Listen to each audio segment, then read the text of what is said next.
Hello friends. तो आज का हमारा टॉपिक है फीमेल रिप्रोडक्टिव सिस्टम पार्ट 2, जिसमें हम पढ़ेंगे oogenesis प्रोसेस और मेंस्ट्रुअल साइकिल मतलब फीमेल रिप्रोडक्टिव साइकिल के बारे में। अगर आप हमारे चैनल पे नए हैं so don't forget to subscribe to my channel and press bell icon. So let's start it. Oogenesis. During fetal development, germ cells differentiate into oogonia, millions of germ cells. मतलब fetal development के time पे जो female fetal development होगा उस time पे जो germ cells हैं वो differentiate होंगे millions of germ cells में मतलब oogonia में।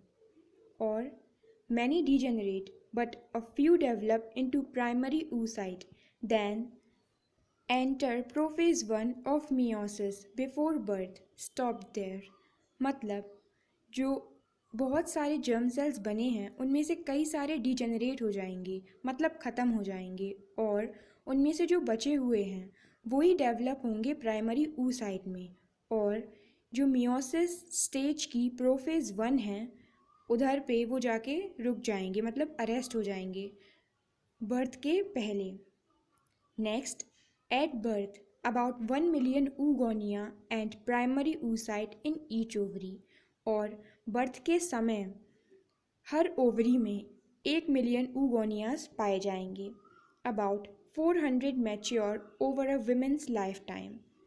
और एक विमेन की कंप्लीट लाइफ टाइम में 400 oogoनियाज मैच्योर हो जाते हैं। Primordial follicle, primary oocyte and a single layer of follicular cells। जो प्रीमोडियल फॉलिकल है उसमें प्राइमरी oocyte और सिंगल लेयर फॉलिकुलर सेल्स की पाई जाएगी। Layers of glycoprotein the zona pellucida separates oocyte from the granulosa sales.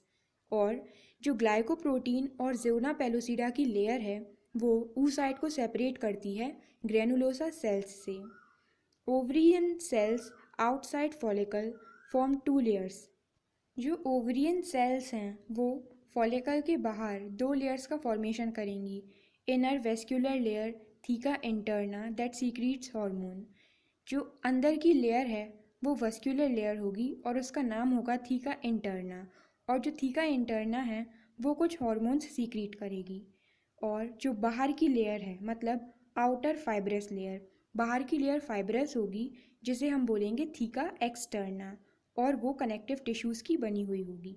Next, granulosa cells begin to secrete fluid forms a cavity called the antrum.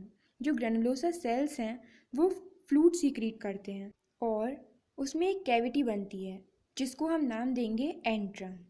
After puberty each month 1 secondary follicle resumes meiosis। Meiosis 1 results in 2 unequal cells, secondary oocyte and a polar body, begins to divide again but stores at metaphase 2। Meiosis 1 की वजह से 2 unequal sales बनेंगे, पहला secondary oocyte और एक पहली polar body जो कि डिवाइड करेंगी दोबारा से लेकिन स्टॉप हो जाएंगी मेटाफेज 2 में। सो next is At ovulation, secondary oocyte and a polar body are released। Ovulation के टाइम पे मतलब रिलीज ऑफ ओवा के टाइम पे जो सेकेंडरी oocyte है और पहली पोलर बॉडी है वो रिलीज हो जाती है। If not fertilised degenerates. और अगर फर्टिलाइज नहीं हुई तो डिजेनरेट हो जाएगी। If penetrated by sperm meiosis resumes.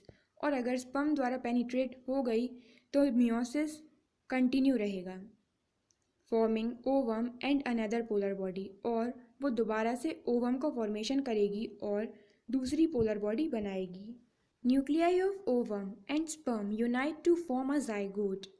Ovum की न्यूक्लियाई और स्पर्म मिलकर बनाते हैं एक जाइगोट जो कि डिप्लॉयड होता है। सो मियोसिस रिजल्ट्स इन 1 ओवम। तो जो मियोसिस है उसका रिजल्ट होगा एक ओवम और 3 पोलर बॉडी। जो पोलर बॉडीज़ हैं वो डिजेनरेट हो जाएंगी। Next is now reproductive cycle और menstrual cycle. So menstrual cycle regular changes in uterine lining resulting in monthly bleeding. So जो यूट्राइन लाइनिंग है मतलब एंडोमेट्रियम की जो लाइनिंग है उसमें रेगुलर चेंजेस आते हैं जिसकी वजह से हर मंथ ब्लीडिंग होती है, इसी को हम बोलेंगे मेंस्ट्रुअल साइकिल।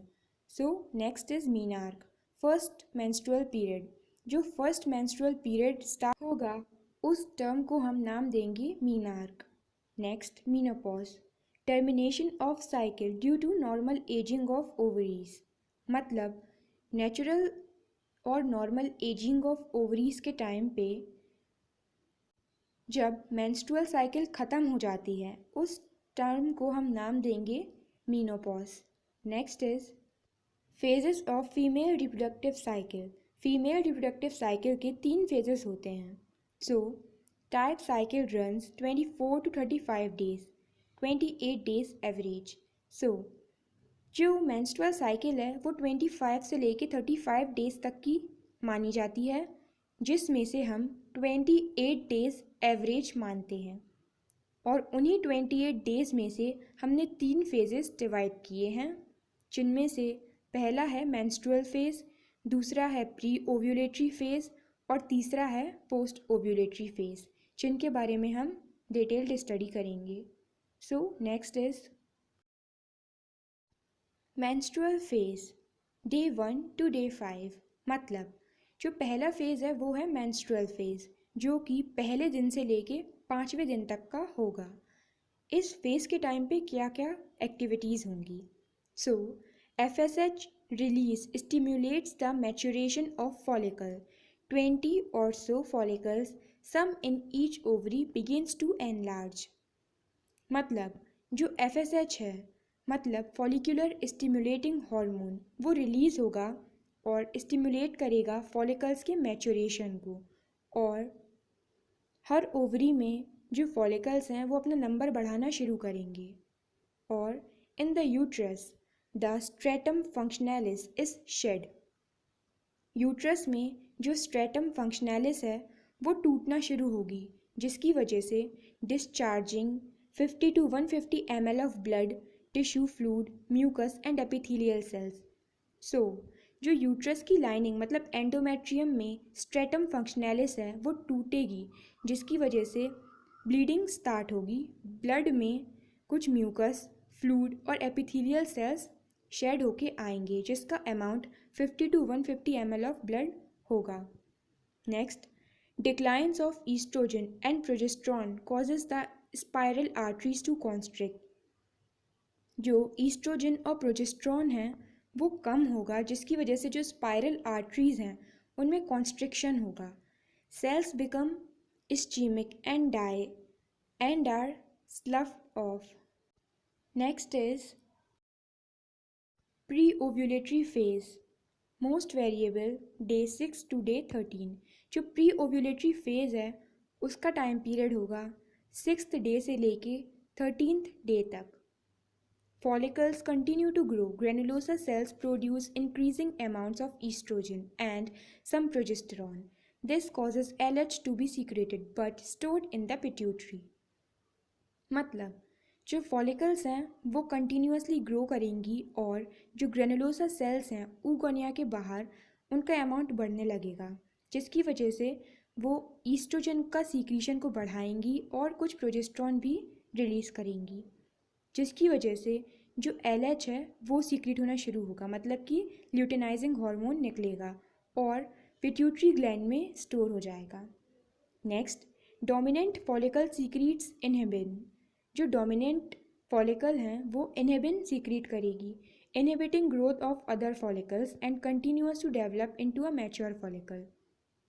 और वो इनहिबिट करेगी दूसरे फॉलिकल्स की ग्रोथ को और कंटिन्यू करेगी खुद को मैच्योर फॉलिकल बनने के लिए।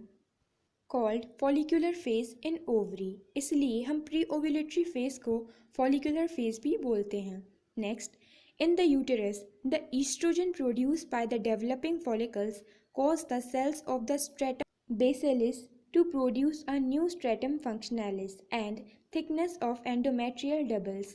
मतलब यूट्रस में कुछ डेवलपिंग फॉलिकल्स द्वारा ईस्ट्रोजन हार्मोन सीक्रेट होगा और जिसकी वजह से जो स्ट्रेटम बेसिलिस है वो प्रोड्यूस करेगी नई स्ट्रेटम फंक्शनैलिस। सो जो एंडोमेट्रियम लाइनिंग है वो प्री ओव्यूलेटरी फेज के टाइम पे डबल होने लगेगी, मतलब जो एंडोमेट्रियम है वो मोटी होना शुरू हो जाएगी। प्रोलिफेरेटिव फेज इन यूट्रस, और इस फेज को हम प्रोलिफेरेटिव फेज बोलेंगे यूट्रस का। Next is post ovulatory phase. Post ovulatory phase most constant in duration at 14 days, day 25 to day 28। जो पोस्ट ओव्यूलेटरी फेज है वो 15 से लेके 28 डे तक का होगा। In ovaries called the luteal phase, और ओवरीज में हम इसे ल्यूटियल फेज बोलेंगे।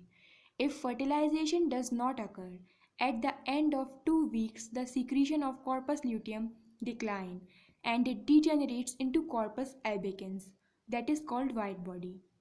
और अगर 2 weeks के एंड तक फर्टिलाइजेशन नहीं हुआ तो जो कॉर्पस ल्यूटियम है वो डिजेनरेट हो जाएगी और कॉर्पस एल्बिकेंस का फॉर्मेशन करेगी, वाइट बॉडी जिसे हम बोलते हैं।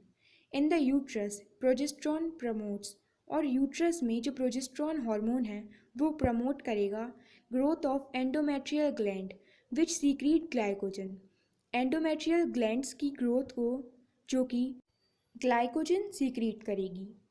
वैक्यूलराइजेशन of stratum functionalis and increase in amount of tissue fluid. Tissue fluid के अमाउंट को इंक्रीज करेगा, मतलब बढ़ाएगा। These changes reach a peak about 1 week later, और 1 हफ्ते बाद ये जो चेंजेस हैं वो पीक पे पहुंच जाएंगे। ओव्यूलेशन, जिसे हम ओव्यूलेशन बोलेंगे।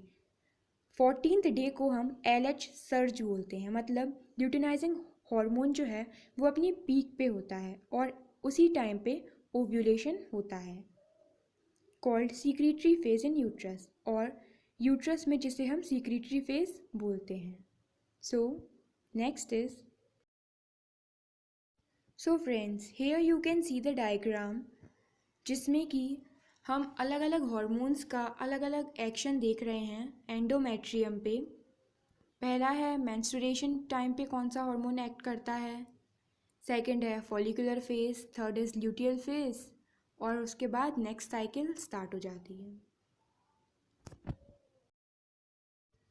सो फ्रेंड्स आज की वीडियो में इतना ही। अगर आपको पसंद आई हो तो इसे लाइक करें, कमेंट करें, ज़्यादा से ज़्यादा शेयर करें एंड हमारे चैनल को सब्सक्राइब कीजिए और बेल बटन आइकन को दबाना मत भूलिए ताकि आपको हमारे चैनल से रिलेटेड लेटेस्ट इन्फॉर्मेशंस मिलती रहें हमारे अपकमिंग वीडियोस की। So thanks for watching, keep studying, thank you.